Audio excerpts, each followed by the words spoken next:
सावधान। नमो अरिहंतारं नमो सिद्धारं नमो आयर्यारं नमो उवज्जायारं नमो लोहे सब्साहुणम्।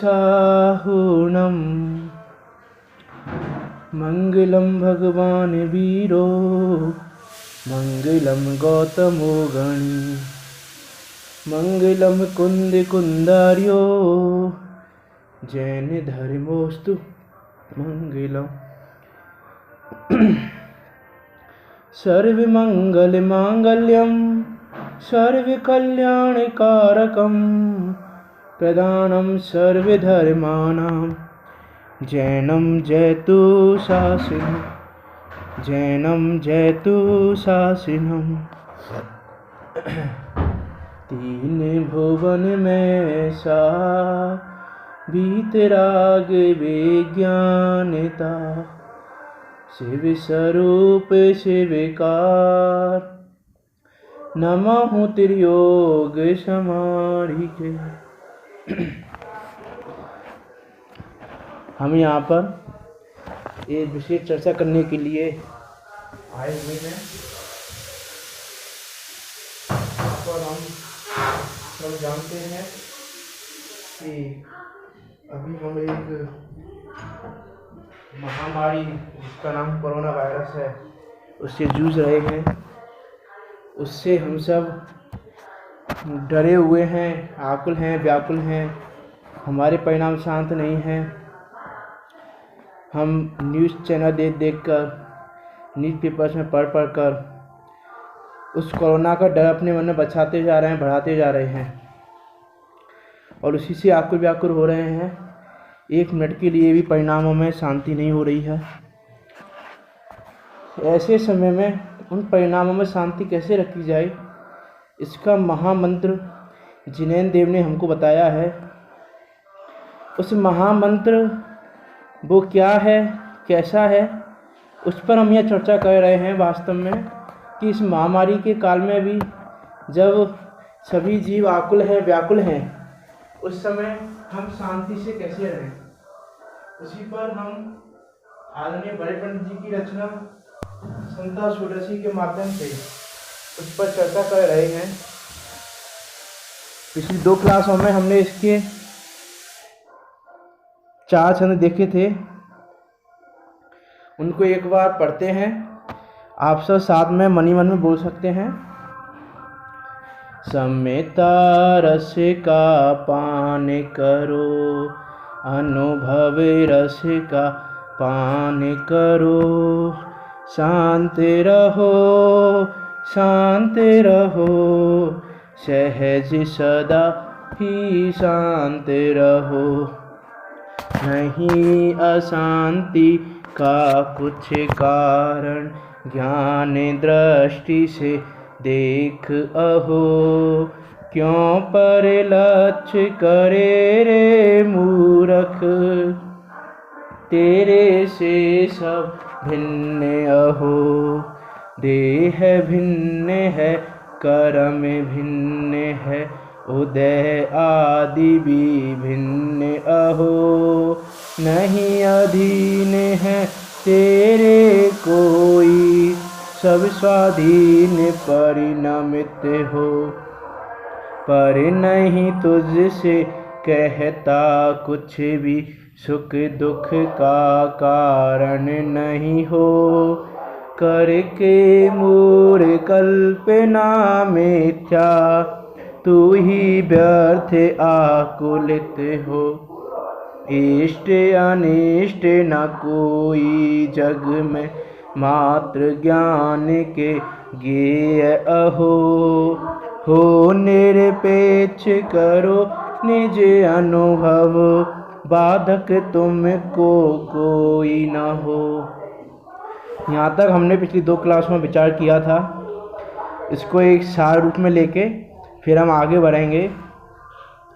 तो यहाँ हमको ये बताया जा रहा है कि वास्तव में शांति का क्या मार्ग है हम शांत कैसे रह सकते हैं कि समता रस का पान करो, अनुभव रस का पान करो, शांत रहो सहज सदा ही शांत रहो।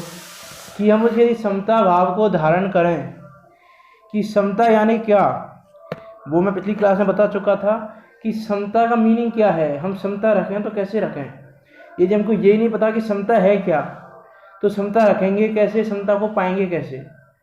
तो समता क्या है कि समता कुछ नहीं, बस समता का मतलब है ये विचार करें हम, वास्तव में हम ये विचार करें, चिंतन करें, इस चीज़ का विश्वास लाएं कि रोग होने के काल में भी मैं रोगी नहीं हूँ, शरीर में रहते हुए भी मैं शरीर रूप नहीं हूँ, जन्म होते हुए भी मैं जन्म से रहित हूँ, मरण होते हुए भी मैं मरण से रहित हूँ, कष्ट आदि होते हुए भी मैं कष्ट आदियों से रहित हूँ। इस प्रकार हम विचार करें वास्तव में, तो ये जो कोरोना वायरस जैसी महामारी हैं जिनसे अभी हम दुखी हो रहे हैं, आकुल हो रहे हैं, व्याकुल हो रहे हैं, उनसे हमारे परिणामों में शांति होगी। लेकिन वो होगी कब?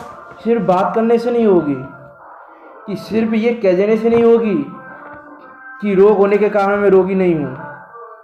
वास्तव में हम उस पर विचार करके उस पर चिंतन करें वास्तव में कि रोग होने के काल में मैं रोगी हूँ कि नहीं हूँ, कि वो रोग मुझे लगा कि नहीं लगा।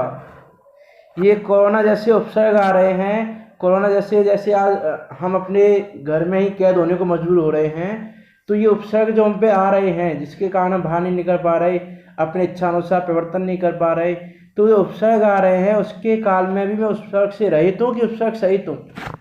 इस पर हम विचार करें। और इस पर विचार कैसे कर सकते हैं हम, कि हम महापुरुषों का याद करें, महापुरुषों को याद करें, उनके जीवन चरित्र को पढ़ें कि उनके जीवन में कैसी कैसी घटनाएं घटी, उन घटनाओं के घटने के बाद भी उन्होंने प्रवर्तन कैसे किया। यदि हम उस चीज़ पर विचार करेंगे तो वास्तव में समता आए बिना नहीं रहेगी और परिणाम शांत हुए बिना भी नहीं रहेंगे। में से परिणाम भी शांत होंगे, आकुलता व्याकुलता नहीं रहेगी, और ऐसी महामारी के टाइम पर भी हम दुखी नहीं रहेंगे। ऐसा ये अद्भुत मंत्र हमको जिनेंद्र देव ने बताया है, जिससे हम परिचित नहीं है और इस कारण दुखी होते रहते हैं। तो इसीलिए हम उससे दुखी ना हो, प्रथमान योग को पढ़ के महापुरुषों को याद करें, महापुरुषों के चारित्र को याद करें। जैसे मैंने मुनिराज पारसनाथ, सती अंजना, यशोधर मुनिराज इत्यादि अनेक उदाहरणों से अपनी बात पिछले 2 क्लासों में बताई थी। तो उसके माध्यम से हमें विचार करें वास्तव में कि इस महामारी के काल में भी मैं क्या हूँ, क्या होने योग्य हूँ, क्या हो सकता हूँ, सारी चीज़ें याद करें हम। तो वही कह रहे हैं कि नहीं अशांति का कुछ कारण ज्ञान दृष्टि से देख अहो, क्यों पर लक्ष्य करे रे मूर्ख तेरे से सब भिन्न अहो। कि सब तेरे से भिन्न है, फिर तू मूर्ख भरी बात क्यों करता है, उस पर का लक्ष्य क्यों करता है। अपनी ज्ञान दृष्टि से देख, उसको ये मात्र जान। देह भिन्न है, कर्म भिन्न है, उदय आदि भी भिन्न अहो, नहीं अधीन है तेरे कोई, सब स्वाधीन परिणमित हो। कि देह भी मुझसे भिन्न है, कर्म भी मुझसे भिन्न है, कर्म का उदय भी मुझसे भिन्न है, सब कुछ अपने अपने अधीन परिणमित हो रहा है। किसी को मैं परिणमित करा दूं ऐसी 3 काल में सामर्थ्य नहीं है मुझ में। अरे मुझ में तो क्या जिनेंद्र देव में सामर्थ्य नहीं है कि वो किसी का परिणमन करा दें। वो अपना परिणमन कर रहे हैं और सभी अनंतानंद जीव अपना परिणमन कर रहे हैं। जब जिनेंद्र देव में सामर्थ्य नहीं है कि वो किसी को अपने अधीन होकर परिणमित करा दें, अपनी इच्छा अनुसार परिणमित करा दें, तो फिर हमारी और तुम्हारी तो बात ही क्या है। कि यदि हम ये सोचें कि कोरोना वायरस से बच जाएं, लेकिन यदि वो लगना होगा, यदि जिनेंद्र देव ने अपने केवल ज्ञान में देखा होगा तो वो होके ही रहेगा। हम चाहे कितना भी डरें तो भी करें क्या, फिर ही घूमे बाहर हम कि केवल ज्ञान भगवान ने देखा होगा तो होगा ही होगा। कि नहीं, ज्ञानी जीव इष्ट संयोगों और इष्ट वियोग और अनिष्ट संयोग से डरते नहीं है, लेकिन धर्म आराधना में जो साधनभूत ये मनुष्य पर्याय है, इसको व्यर्थ में गंवाते भी नहीं है। कि ऐसा नहीं व्यर्थ में गंवाने चले जाएं, व्यर्थ में गंवाएं नहीं, सावधानी तो उसमें रखें, लेकिन सावधानी रखने के बाद भी डरे नहीं उससे। वो आती है तो आएगी, जाती है तो जाएगी, हम तो उसके जाननहार हैं, हम तो उसके जानने वाले हैं। कि यदि मरण होना होगा तो होगा ही। कि आचार्य कुंद देव ने भी कहा कि आयु 6 से मरण हो, यह बात जिनवर ने कही, है ना। तो आयु के 6 से ही मरण होगा, आयु का 6 होना होगा तो मरण होगा ही होगा। कोरोना वायरस निमित्त नहीं बनेगा तो कोई और निमित्त बन जाएगा। कि जैसे आता है ना, हम लौकिक में पढ़ते हैं कि कोई व्यक्ति तो ठोकर खाने से गिरा और उसकी डेथ हो गई, और कोई व्यक्ति 10वीं मंजिल से गिर गया नीचे तो भी नहीं मरा, बच गया। तो ये सब कैसे है कि वो आयु के क्षय से, यही आयु का क्षय नहीं हुआ तो मरण नहीं होगा, और आयु का क्षय होना होगा तो मरण होगा ही। कोरोना वायरस से हो या किसी और बीमारी से हो या किसी और कारण से हो, कोई भी निमित्त मिल सकता है। और आज का तो यदि आप देखें, इतनी घटनाएं, इतनी वीडियोज आपके सामने आती हैं कि कोई बात करते करते ही गिर गया और उसकी डेथ हो गई, कि कोई कहीं जा रहा था, जाते जाते रास्ते में गिर गया, कोई अन्य घटनाएं हो गई, कोई बात करते करते ही गिर गया और डेथ हो गई। कि आजकल बिना कारण से डेथ हो रही है। तो डेथ कैसे हो रही है कि आयु के क्षय से हो रही है। बिना आयु के क्षय से मरण संभव नहीं है। कोई हमारा मरण करा दे, कोई हमें जीवन दे दे, ऐसा 3 काल में कोई समर्थ नहीं है उसको करने में। कि जिनेंद्र देव ने भी आज हमको, देखो दोपहर की क्लास में बात कही थी हमने ये, कि आज से 2-3 महीने पहले क्या आप में से किसी ने सोचा था कि ऐसी महामारी कोई विश्व पर आपदा आएगी, हमारे देश पर ऐसी कोई आपदा आएगी? नहीं सोचा था हमने। लेकिन हमने ऐसा नहीं सोचा था, लेकिन जिनेंद्र देव के केवल ज्ञान में ऐसा झलका था कि जिनेंद्र देव ने तो ऐसा देखा था, और आज नहीं देखा उन्होंने तो, उनके केवल ज्ञान में तो प्रति समय तीनों लोग झलक रहे हैं, तीनों लोग की, तीनों कालों के सभी द्रव्य गुण पर्यायों के परिणमन झलक रहे हैं। तो उन्होंने तो बहुत पहले देख लिया था कि इस काल में, इस समय में, इस जगह पर ऐसे ये बीमारी आएगी, इससे इतने लोग मरेंगे, इतने लोग बचेंगे, इतने लोग मरीज होंगे, इतने लोग सही होंगे। जो कुछ भी हो रहा है वो सब उनके ज्ञान में झलका कि नहीं झलका? कि उनके ज्ञान में वो सब पहले से झलक गया। उसके बाद भी उनके मन में ऐसा विकल्प नहीं आया कि चलो ये ऐसी महामारी आने वाली है तो हमारे जो हमारी पूजा करते हैं, जो हमारी आराधना करते हैं, उनको हम बचा लें, उनका हम कुछ कर दें, है ना। तो कि नहीं, उनके ऐसे कोई परिणमन नहीं हुआ, क्योंकि वो उन सब चीज़ों को कैसे देख रहे हैं, ये रूप से देख रहे हैं। क्योंकि अशांति का कारण जो है उसमें वो है ही नहीं इन्वॉल्व, कि वो तो अपनी ज्ञान दृष्टि से अपने ज्ञान में रह के ही देख रहे हैं। पर नहीं तुझसे कहता कुछ भी, सुख दुख का कारण नहीं हो, करके मूढ़ कल्पना मिथ्या तू ही व्यर्थ आकुलित हो। कि पर मुझसे कुछ कहता नहीं है, पर मुझ में कुछ करता नहीं है, सुख दुख का कारण नहीं होता, हम व्यर्थ में ही मूर्ख होके मिथ्या कल्पना कर करके व्यर्थ में ही आकुलित हो रहे हैं। कि कोई हमको सुखी नहीं कह रहा, कोई हमको दुखी नहीं कह रहा, पर द्रव्य हमसे आके नहीं कह रहा है कि तुम सुखी हो कि तुम दुखी हो, है ना। जैसे अभी पंखा है तो पंखा हमसे ये नहीं कह रहा है कि पंखा हमसे ये नहीं कह रहा है कि तुम सुखी हो कि दुखी हो। यदि हम उसमें सुख मान रहे हैं तो सुख मान रहे हैं अपने आप में, उसको दुखी, यदि हम उसको अनिष्ट रूप से देख रहे हैं तो दुखी हो रहे हैं। कि जैसे सर्दियों के काल में वो पंखा चल जाए, तो सर्दियों के काल में पंखा चल जाए तो हमको कैसा लगता है कि कोई अनिष्ट संयोग हो गया, दुख का कारण आ गया। और गर्मियों भाई पंखा चल जाए तो सुख का कारण लगता है, इष्ट का संयोग लगता है। तो पंखा हमसे कहने नहीं आ रहा है कि तुम सुखी हो कि दुखी हो, लेकिन हम ही उसमें व्यर्थ में मिथ्या कल्पना करके आकुलित हो रहे हैं। इष्ट अनिष्ट न कोई जग में, मात्र ज्ञान के ज्ञेय अहो। हो निरपेक्ष करो निज अनुभव, बाधक तुमको कोई ना हो। कि जग में कोई भी इष्ट अनिष्ट नहीं है। कि यदि कोई पदार्थ इष्ट होता तो सबके लिए इष्ट ही होना चाहिए था, सबके लिए, सभी कालों में, सभी परिणमन में वो इष्ट ही होना चाहिए था। और यदि कोई द्रव्य अनिष्ट है तो वो सबके लिए अनिष्ट होना चाहिए था, सभी कालों में, सभी परिणमन में वो अनिष्ट ही होना चाहिए था। लेकिन ऐसा नहीं है। हम बाहर में भी देखते हैं कि कोई भी घटना हो, कि आज यदि मान लो बहुत ज़्यादा गर्मी है और बारिश हो, तो उस बारिश किसी को इष्ट लगती है, किसी को अनिष्ट लगती है। यदि अतिवृष्टि हो जाए तो किसी को तो ठंडक, यदि गर्मी से राहत मिली तो उसको तो अच्छा लगा, और कोई किसान है इसकी फसल बर्बाद हो गई तो उसको वर्षा कैसी लगी, अनिष्ट लगी। कि अनिष्ट ये क्यों आई, आनी नहीं चाहिए थी। संदीप जी, आपकी आवाज नहीं आ रही है हम तक। एक मिनट, अभी आ रही है ना? हाँ, अब आ रही है। Okay okay. हाँ, मैं कहा था कि देखो, इष्ट अनिष्ट ना कोई जग में, मात्र ज्ञान के ज्ञेय हो निरपेक्ष करो निज अनुभव, बाधक तुमको कोई ना हो। कि इस जग में कोई भी पदार्थ इष्ट व अनिष्ट नहीं है, वो मात्र ज्ञान के ज्ञेय मात्र हैं। कि ना तो कोई पदार्थ इष्ट है और ना ही कोई पदार्थ अनिष्ट है। कि यदि कोई पदार्थ इष्ट होता तो वो प्रत्येक काल में, प्रत्येक द्रव्य को, प्रत्येक परिणमन में इष्ट ही होना चाहिए था। और यदि कोई द्रव्य अनिष्ट होता तो वो प्रत्येक काल में, प्रत्येक द्रव्य को अनिष्ट ही होना चाहिए था। कि जैसे बहुत ज़्यादा गर्मी हो रही हो और जीव गर्मी से आकुल व्याकुल हो रहे हों, तो जीव क्या चाहते हैं? बारिश हो जाए, बारिश हो जाए तो गर्मी से कुछ राहत मिले। लेकिन बारिश हो गई, बहुत ज़्यादा बारिश हो गई, तो कुछ लोग तो खुश हो रहे हैं कि देखो गर्मी से राहत मिल गई। उनके लिए तो कैसा लग रहा है? इष्ट लग रहा है, वो चीज़ अच्छी लग रही है वो चीज़। लेकिन अतिवृष्टि हो गई और किसानों की फसल बर्बाद हो गई हो, तो किसानों को कैसा लगेगा कि अनिष्ट है, क्यों आई ये बारिश, नहीं आनी चाहिए थी। तो वो बारिश ही किसी को इष्ट लग रही है, किसी को अनिष्ट लग रही है। तो इसका मीनिंग क्या हुआ कि वो बारिश इष्ट या अनिष्ट नहीं है, लेकिन वो हमने कल्पना की कि ये इष्ट है, हमको इष्ट संयोग देने वाली है, और उसने कल्पना की कि अनिष्ट है, ये हमको दुख देने वाली है ना। तो ऐसे ही कोरोना वायरस भी ना इष्ट है ना अनिष्ट है।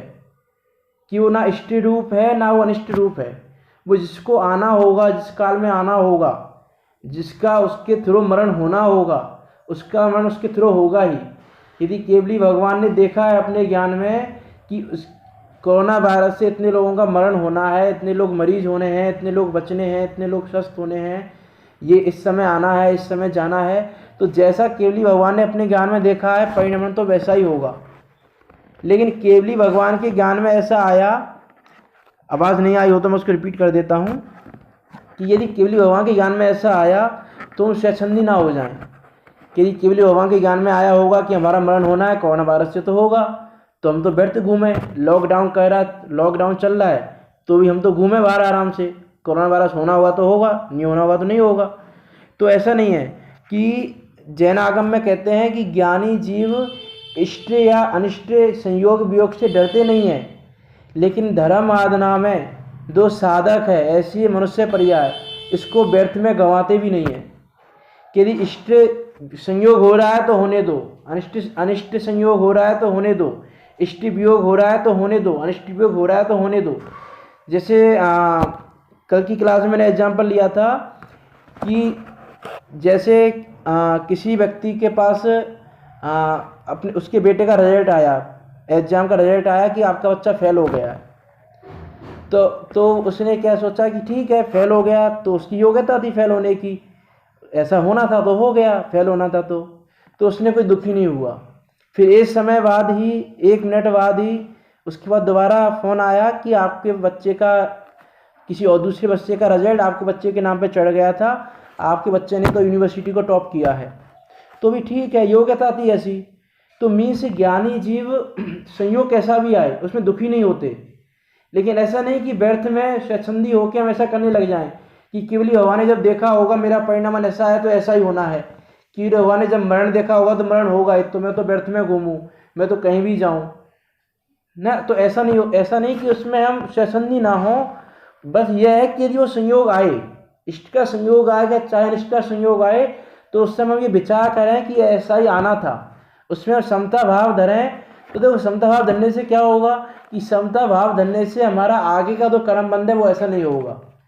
कि जैसे पंडित टोडरमल जी मोक्षमा प्रकाशक में लिखते हैं कि द्रव्य कर्म से भाव कर्म, भाव कर्म से द्रव्य कर्म होता है। कि जो द्रव्य कर्म हमने बांधा अपने भावों से, अपने रागादिक से, अपने जैसे हमने भाव किए उससे हमने जैसा कर्म बांधा, वो कर्म जब उदय में आएगा तो उस उदय काल में यदि हम वैसा ही भाव दोबारा करने लग जाएं, उसी उदय के अधीन होकर परिणमन करने लग जाएं, तो दोबारा से कर्म बन जाएगा वो, और फिर दोबारा वो उदय में आएगा। तो ऐसे तो परिपाटी नहीं छूटेगी। तो हम उस समय क्या करें कि जब द्रव्य कर्म का उदय आया, कि वो तो कर्म उदय आधीन व्यवस्था है, इसमें लिखा ना ऊपर दूसरे उसमें श्लोक में कि देह भिन्न है, कर्म भिन्न है, उदय आदि भी भिन्न अहो। कि वो कर्म का उदय भी मुझसे भिन्न है, वो मुझ में नहीं लगता है कर्म का उदय भी। और देखो ये हम कैसे कैसे माने, कैसे विचार करें इस पर कि आपने तो कह दिया हमसे कि कर्म का उदय आया तो आप दुखी मत हो, आप सुखी रहो, लेकिन सुखी हो कैसे? भाई कोरोना वायरस आ रहा है, सभी इतने जीव मर रहे हैं, इतने जीव मरीज हो रहे हैं, इतने जीव डर रहे हैं, और आप कह रहे हो कि डरो मत, तो डरे कैसे नहीं? तो उस समय हम वास्तव में विचार करें, अपने महापुरुषों का जीवन चरित्र पढ़ें कि जैसे मुनिराज पारसनाथ को याद करें। मुनिराज पारसनाथ हैं कि जब उनको उपसर्ग हो रहे थे कि उनका भी असाता बीतने का उदय आया, उन पे जैसे भयंकर भयंकर उपसर्ग हो रहे थे, कोरोना वायरस जैसा उपसर्ग, तो उस उपसर्ग के सामने कुछ भी नहीं है। जब इतने भयंकर भयंकर उपसर्ग में भी वो उससे अडिग नहीं हुए, चलित नहीं हुए। तो चलित क्यों नहीं हुए? क्योंकि वो उस समय समता भाव धरे हुए थे। उनका ये था कि वो उसको सिर्फ ज्ञान का ज्ञेय मात्र जान रहे थे कि वो ज्ञान में झलक रहा है। जैसे दर्पण के सामने अग्नि जल रही हो और वो अग्नि दर्पण में झलक रही हो, तो वो अग्नि दर्पण को जलाती नहीं है, वो अग्नि दर्पण का कुछ बिगाड़ नहीं करती। लेकिन हम यदि ऐसा मानने लगे कि जैसे मान लो कि बच्चा है, 8 साल का बच्चा है, 10 साल का बच्चा है, उसको जानकारी नहीं है, और दर्पण के सामने अग्नि जल रही है, उसने दर्पण में अग्नि देखी तो उसने हल्ला मचा दिया कि दर्पण जल गया, दर्पण जल गया, दर्पण जल गया, कि उसमें तो क्या लगा कि अग्नि से जलते हैं और दर्पण में अग्नि है। तो वास्तव में दर्पण में अग्नि झलकने के बाद भी दर्पण का कुछ बिगाड़ नहीं करने वाली। दर्पण तो जैसा है वैसा ही है, वो अग्नि बाहर जल रही है, बाहर ही जल रही है। दर्पण में अग्नि ने प्रवेश भी नहीं किया, दर्पण का अग्नि ने कुछ बिगाड़ा भी नहीं। वैसे ही जितने भी उपसर्ग हैं, जितने भी परद्रव्य हैं, चाहे ये महामारी है, चाहे कोई और दूसरा रोग है, चाहे जो भी कारण है, तो जो भी कारण है वो सारे कारण क्या है? ज्ञेय मात्र हैं, वो सिर्फ ज्ञान में झलक रहे हैं, वो ज्ञान का कुछ बिगाड़ नहीं करते। यदि हम उन ज्ञेयों को देख देख के दुखी हों तो हमारी चेष्टा उस बालक जैसी है। वो हमारी चेष्टा कैसी है? वो मूक भरी चेष्टा जैसे वो बालक कर रहा है उस अग्नि को दर्पण में देखकर। तो हम भी उसी तरह से उस ज्ञान में ज्ञेय को देख के अपने ज्ञान को ही दूषित मान रहे हैं कि इस ज्ञेय ने हमारे ज्ञान को बिगाड़ दिया। कि अरे अनादि काल से हम ना जाने कौन कौन से रोगों से, कहाँ कहाँ, कैसे कैसे हमने मरण को प्राप्त किया है। यदि हम प्रथमान योग की घटनाओं को पढ़ें तो हमें पता चले कि कौन सा जीव कहाँ कैसे परिणामों से, किस निमित्त से कैसे मरा है, कैसे उसने मरण किया है। लेकिन उसके बाद भी यह जीव अनादि निधन आज भी वैसा कि वैसा है। उस निमित्त ने मरण भी किया तो किसका किया? कि संयोग का वियोग कर दिया। और संयोग का वियोग तो होता ही होता है। ये संयोग नाम ही जिसका है कि जो आया हो, और जो आएगा वो तो जाएगा ही, कि जिस चीज़ का संयोग हुआ हो उसका तो वियोग होगा ही। तो हम उस कार्य में समता रखते हुए उसमें दुखी ना हो। तो वही कह रहे हैं आगे, तुम स्वभाव से ही आनंद में, पर से सुख तो लेस न हो, झूठी आशा तृष्णा छोड़ो, जिन वचनों में चेत धरो। कि तुम स्वभाव से ही आनंद में हो, कि तुम्हारा स्वभाव ऐसा है कि तुम प्रति समय आनंद रूप रह सकते हो। कि ज्ञानी जो सम्य दृष्टि जीव हैं, चतुर्थ गुण स्थानवर्ती, पंचम गुण स्थानवर्ती, छठवें सातवें गुण स्थान में झूलते भावलिंगी संत, वो सब इस संसार अवस्था में रह रहे हैं। अभी वो संसार से मुक्त नहीं हुए। संसार में रहते हुए भी प्रति समय आनंद का वेदन कर रहे हैं, आनंद रूप हो रहे हैं। उनको ऐसा नहीं है कि उनको पाप कर्म का उदय नहीं आ रहा हो, कि उनको असाता वेदनीय का उदय नहीं आ रहा हो, कि उनको उदय आ रहा है, लेकिन उदय के काल में भी वो आनंद रूप रह रहे हैं। अब वो आनंद रूप रह रहे हैं और हम आनंद रूप नहीं रह पा रहे हैं। तो ये अंतर आ कहाँ रहा है? कि वो भी उसी अवस्था में है, वो भी मनुष्य पर्याय में हैं, वो भी इस पंचम काल में जो ज्ञानी जीव हैं वो पंचम काल में हैं, मनुष्य पर्याय में हैं। उनका भी क्षोभसम ज्ञान कोई बहुत ज़्यादा नहीं है, उनके भी पाप कर्म का उदय आ रहा है, लेकिन फिर भी वो आनंद का वेदन कर रहे हैं। और इन्हीं सब चीज़ों को होते हुए हम दुख का वेदन कर रहे हैं। तो ऐसा क्यों हो रहा है? कि ममत्व भाव के कारण, उस कर्तृत्व बुद्धि के कारण, कि हम क्या मान रहे हैं कि हम कुछ कर सकते हैं, कि हम जग में ज़्यादा कुछ नहीं तो थोड़ा बहुत तो परिणमन कर सकते हैं। चलो बाहर का कुछ नहीं कर सकते, हमने मान लो आगम से पढ़ के ही मान भी लिया कि हम बाहर में कुछ नहीं कर सकते पर द्रव्यों का, लेकिन अपने शरीर का तो कर ही सकते हैं। अपने शरीर को तो अपने अनुसार रख ही सकते हैं। तो यदि हम ऐसा माने तो हमें आप बताओ कि कौन सा व्यक्ति ऐसा है जो अपने शरीर में रोग चाहता है, कौन सा व्यक्ति ऐसा है जो ऐसा परिणमन करना चाहता है कि मुझे रोग हो जाए।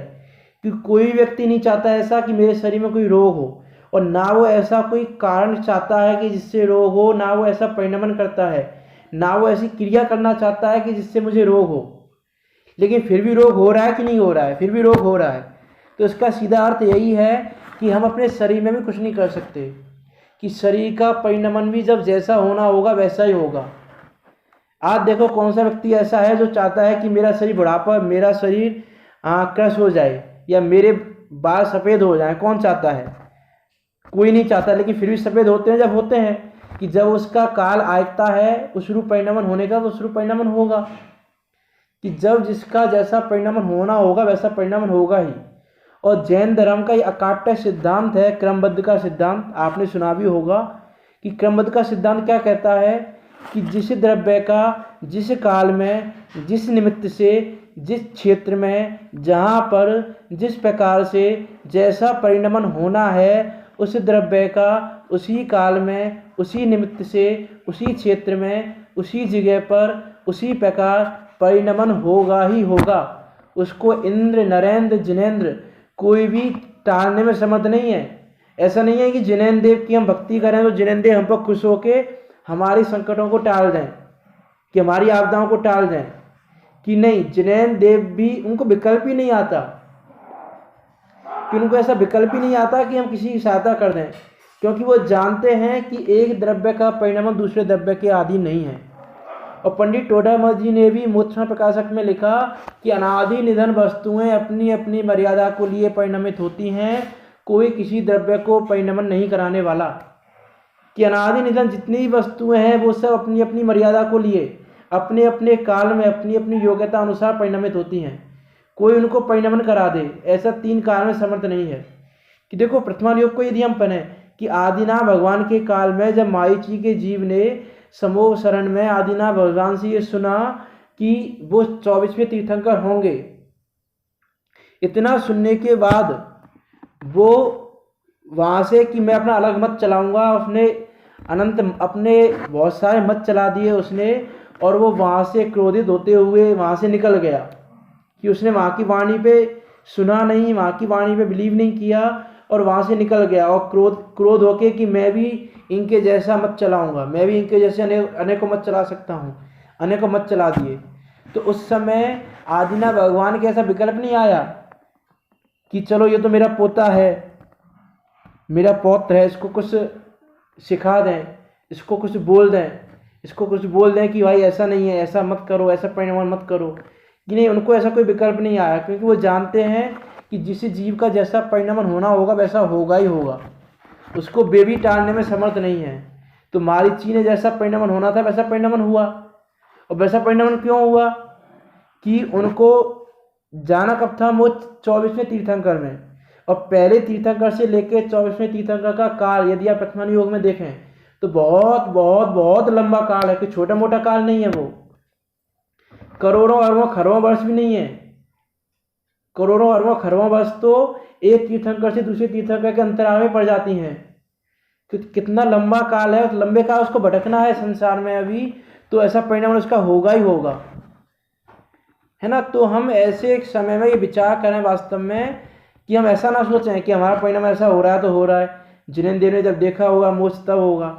यदि ऐसा हम मान के बैठ जाएं तो फिर हमारा मोक्ष दूर ही है ना। तो हम उस समय का समता भाव धरें, कि समता भाव को धर के हम ये सोचें कि अब जैसे देखो अभी कोरोना वायरस के काल में मंदिरों के दर्शन नहीं हो पा रहे, बहुत जगह मंदिर बंद हो गए हैं, है ना, बहुत जगह मंदिरों में नहीं जा पा रहे हैं, मंदिरों में दर्शन नहीं हो रहे हैं। तो उस समय हमें विचार करें कि इसमें किसी का दोष नहीं है, इसमें ना कोरोना वायरस का दोष है, ना सरकार का दोष है, ना मंदिर के ट्रस्टियों का दोष है, ना मंदिर नहीं जाने वाले के जो ट्रस्टी कह रहे हैं कि मंदिर मत जाओ, मंदिर बंद हो गए हैं, तो ना उन ट्रस्टियों का कोई दोष है। तो उसमें दोष किसका है? कि दोष हमारा ही है। हमने पूर्व भवों में किसी की धर्म आराधना में, किसी के दर्शनों में बाधा पहुंचाई होगी, अंतराय डाला होगा, तो वो कर्म अभी उदय रूप आके हमें भी दर्शन में बाधा डाल रहा है, हमें भी दर्शन नहीं होने दे रहा है, धर्म आराधना नहीं होने दे रहा है, हमको धर्म उपदेश नहीं सुनने दे रहा है। कि हमने भी पूर्व भवों में किसी के धर्म उपदेश सुनने में बाधा डाली होगी, तो उससे अभी हमारे सामने भी वैसे संयोग आ रहा है हमारे सामने कि हमें भी ऐसा संयोग नहीं मिल पा रहा है। तो उस समय ऐसा विचार कर रहे हैं कि हे प्रभु, हमने ऐसा कैसा अंतराय किया होगा अपने पूर्व भवों में कि हमारे सामने ऐसी विकट स्थिति आ गई है कि हमें जिनेंद्र देव के दर्शन भी दुर्लभ हो रहे हैं। ऐसे हमने ऐसे कैसे पाप किए होंगे कि हमने ऐसे निकृष्ट काल में इस समय जन्म लिया, ऐसे निकृष्ट काल में इस समय भरत क्षेत्र में ऐसे जगह पर जन्म लिया कि जहाँ ऐसे दुर्भिक्ष फैल रहे हों, ऐसी रोग महामारियाँ फैल रही हों, कि हमने कैसे पाप किए होंगे। और ऐसा विचार कर हम ये सोचें कि आगे हमसे कोई अंतराय ना हो पाए, किसी के दर्शन में अंतराय ना हो पाए।